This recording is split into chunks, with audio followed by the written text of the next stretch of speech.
Hey everybody, hey YouTubers, hey Facebookers, and wherever else this video ends up. Probably just YouTube, to be honest. Yep, I'm Gretchen, and I am a history teacher. I am also a content creator, educational content creator, but I have, over the past few months, jumped into the world of eBay reselling. And I really enjoy watching other eBay, Vinted, Etsy resellers and their videos. Um, I've learned so much, and I decided, oh, give it a go. I first started out in postcards. I love the postcard side of things. I've got literally about 50,000 of them that I'm slowly listing. But I also decided to expand into other areas of just collectibles, some vintage collectibles, some not so vintagey, just things that I think, oh, that's nice. If it's the price is right, I buy it and I post it on eBay. And recently, those items are starting to sell. Um, I started in mid-November, and between mid-November and December, I knew to keep my expectations low. I've That's one thing that a lot of people are very clear on these videos. You are not going to start out making $100, $200, pounds, whatever currency a day straight away. It takes time to build that up. Um, Between November and December, I sold about 45. I made about 45 pounds in sales. But January, I've already topped that. And January is usually the worst month in the world for retail. So I'm happy. January has been really up and down. After Christmas, things actually stayed a little bit steady. But you have to remember that I'm very small time. I've only got about 750 listings, whereas a lot of people have into the tens, into the hundreds of thousands on their page. And some people cross sell. I do have a small Vinted page. I've just thought, well, I might just stick with eBay. However, I've been watching, I know his name's Ian. I forgot the name of his channel, but I've been watching him. He's, I believe, in Scotland. And he does both. And I think he has a formula for what books he puts on Vinted and books he puts on eBay. And I'm going to try to get a message to him going, how do you decide? How do you budget? Well, anyway, I've started into books as well. And I'm also going to start with clothing, mainly because I thought about double selling across platforms because you only get 300 free listings a month on eBay. And my page isn't big enough. I'm not making enough yet to start paying for listings and going up to like an eBay shop where you pay a subscription and all of that and all that. I'm still very small. So I'll stick with the free listings. And I thought, well, bump what you can't post on there onto Vinted. But that's not really the way to do it. I think certain things sell better on Vinted, certain things sell better on eBay. I stay away from Etsy. I think Etsy's too expensive, but I know some people really like it. Some people have had a lot of success with it. I had an Etsy page a long time ago. It didn't do much, so I just stay away from Etsy. Anyway, I've been doing short videos about when something sells. And thank you to everybody that watches those. I do my longer ones usually when I get a haul of stuff and kind of show what I've bought. Those don't get as many views, but I don't care. It takes time to build a channel, just like it takes time to build up an eBay page or a reselling business. So I've been starting to put books on. I've already sold one. I started learning about vintage cookbooks, and I got a couple of those, and that was my first book sale, was a vintage cookbook. I think it was The Year in Cookery. I posted that in a short, and I believe I found that in a charity shop for about £1.50, and the buyer very graciously didn't even make an offer, paid full price for it. It was from about 1974, I think was the date on that. Um, I've been looking at other types of hardcover books as well. A lot of hardcovers. I've been told paperback is really hard to make any significant money in, but I've picked up a few just because the place where I usually go had a bunch of books come in and they were selling them really cheap. So I thought, well, I can probably make a little bit of money off of them. And that's what I'm going to show first is I think if anybody watched my other video where the 5 pound, the basket of 5 pounds, I made a longer video out of that. This is what I also bought that same night, was a big bag of books. And I only paid £8 for the entire bag. And then that's what I'm going to show first. So in that haul, and I know that this stuff is quite collectible, is some paperback books, but this is Japanese manga. And there are a lot of manga followers. And these are in reasonably good condition. So I don't know what I'm going to put them on for yet. I have no idea what to charge for manga. I just know that if you see it, pick it up if the price is right, because it is very collectible. I found this one here. Beautiful hardcover book of Brian Cox, The Wonders of Life. It's got a $12.49 price tag. I'm not going to charge that for it. In pretty good condition. So yeah, Professor Brian Cox's books, beautiful pictures in it.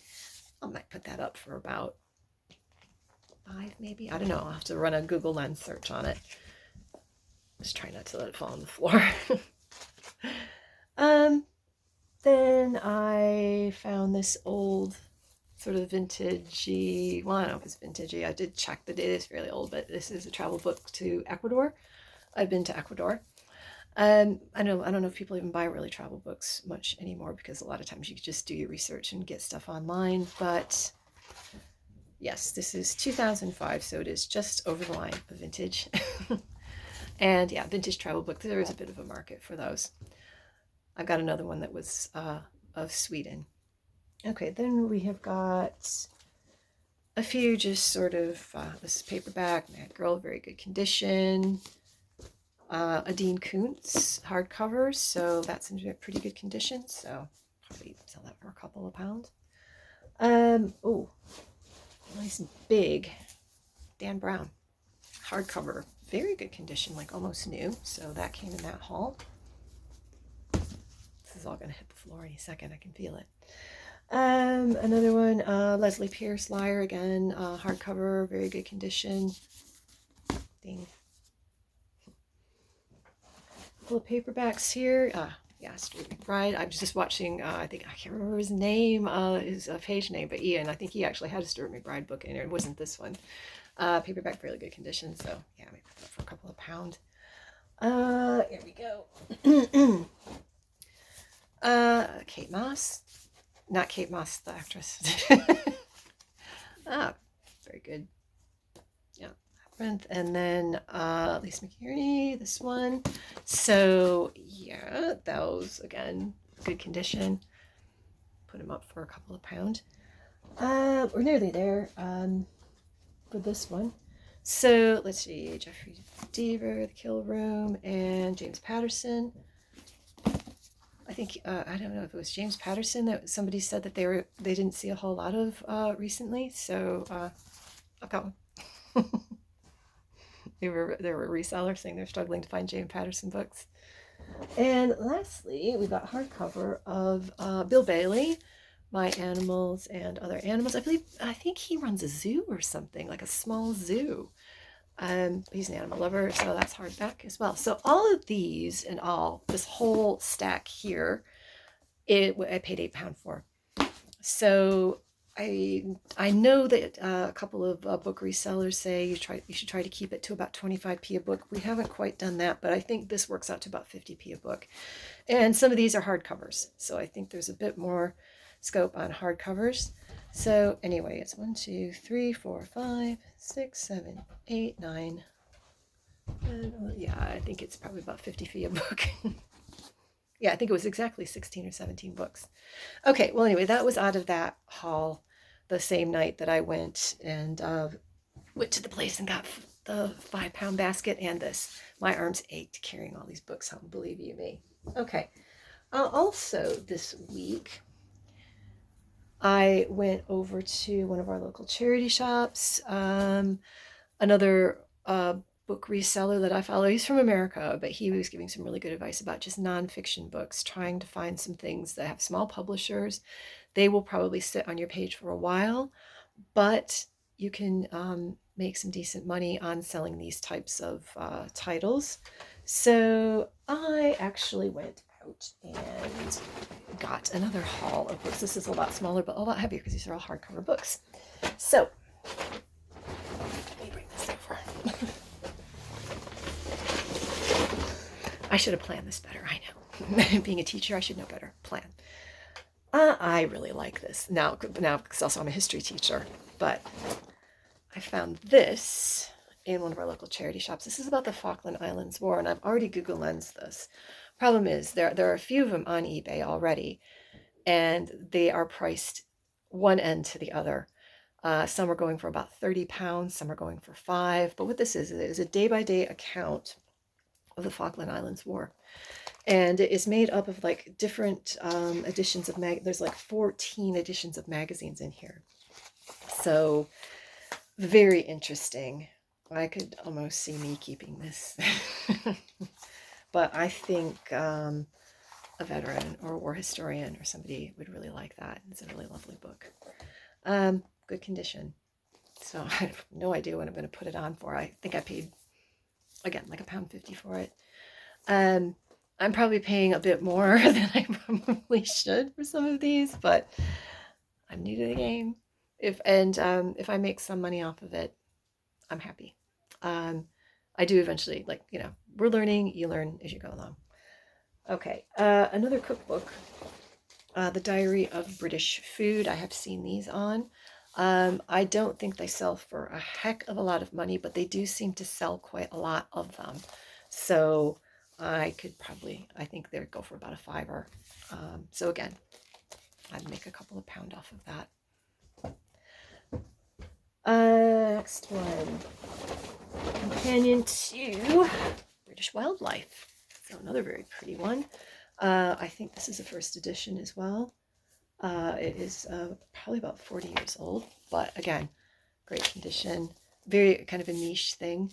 And it is, Color Library Books is the publisher, so I don't know if that's a huge one. It's not like your big Random House or any of these other big monster ones. I think it was on Ian's channel, I'm not quite sure, but he was talking about occasionally textbooks go quite well. I'm taking a chance on this one because it's absolutely huge, but forensic science. It's quite interesting. I've been having a flip through it going, I want to keep it and read it because, very, very interesting. So yeah, I think this was a couple of pound. It's a big one. But like I say, textbooks tend to go very well. It's a third edition, so it's fairly recent. Somebody who's studying forensic science might be interested in that. Let's see, last two in this are cookbooks. So yes, Cooking for All Occasions. This is another vintagey one. And we have got, the last cookbook is the Dairy Book of Family Cookery.